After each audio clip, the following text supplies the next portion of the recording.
Hey guys, this is Savant Strike from Straight Razor Place and BadgerandBlade.com. I'm just doing a honing video, doing a little bit of honing, just for fun, I guess.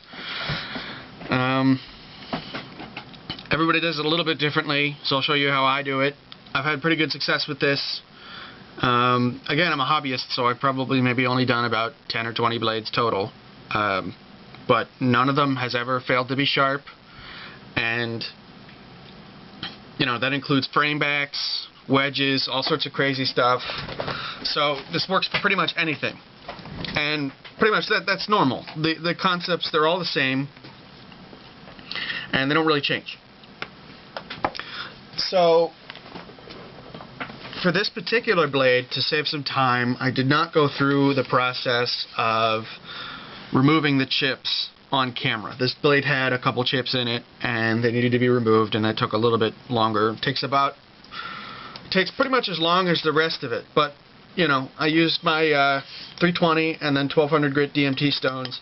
After that, I don't really like to use anything beyond that. Frankly, I never bought the 8000 grit DMT stone because I just don't like the feel of the DMTs after a certain level. So what I use is a 4K, 8K Norton, which I guess a year or two ago those were really popular, and they've become less popular with all the different options you have available to you.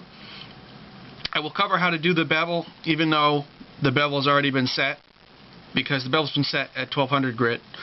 But basically the bevel is the only part of the entire process where you can use pressure and not completely destroy things. And I still would caution against pressure. Don't use too much pressure. Really just enough pressure to keep the blade on the hone. Now when I did this, I touched upon, well, I'd like to touch upon one thing here, and that is that with a wide hone like this, you can hone it doing this back and forth motion here. But I really don't recommend it. I think it's the lazy way, and I think you can run into trouble depending on what you're trying to do. Yes, if you have a nice straight blade like this, it'll work. But if you have a blade with a weird smile, a smile that wasn't supposed to be there, but it is there, meaning that the spine of the razor does not follow the smile, so that you're not going to get complete contact on the entire hone as you're honing, that method won't work. So I really would recommend against this pushing back and forth method, because it's not the way that things were done, and it doesn't work very well depending on what you're doing. And frankly, whatever you learn, you should learn and practice something that'll work every time. So basically the thing about the bevel is that you continue to hone it until you can feel with your thumb, and I'm just, you know, don't go crazy. This is not, you know, some crazy, you know, I don't know what people do these days, but just carefully put your thumb across the blade, and I'm not responsible for any personal injury resulting from this, and just sort of feel, and you got to make sure that it starts to grab. And actually after 1200 grit, it almost can pass the hanging hair test. If it's at the base of the follicle, at least for me, if it's at the base of the follicle, it will cut.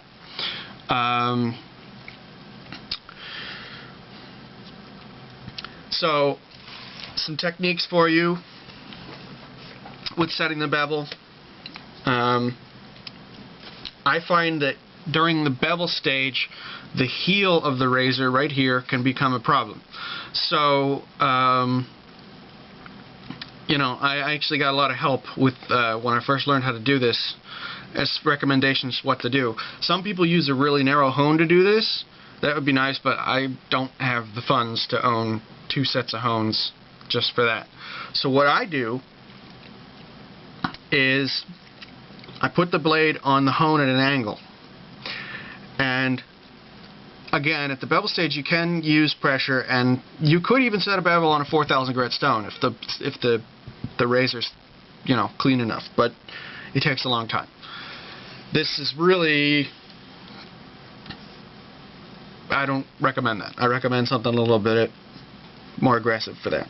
But anyways, as you hold it down, and you can use a little pressure, but I don't like to use a lot of pressure.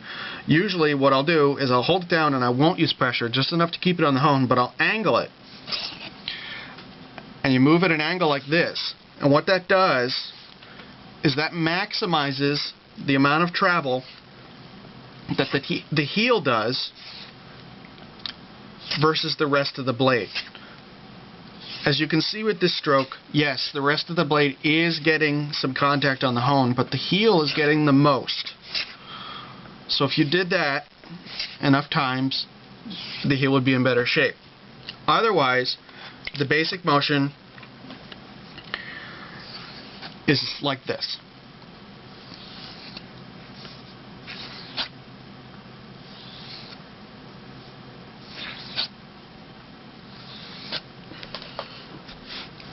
And that concludes how to set the bevel. I'm actually going to stop this and start it again because there's a 10-minute limit on this, and we'll go to the 4,000 grit stage.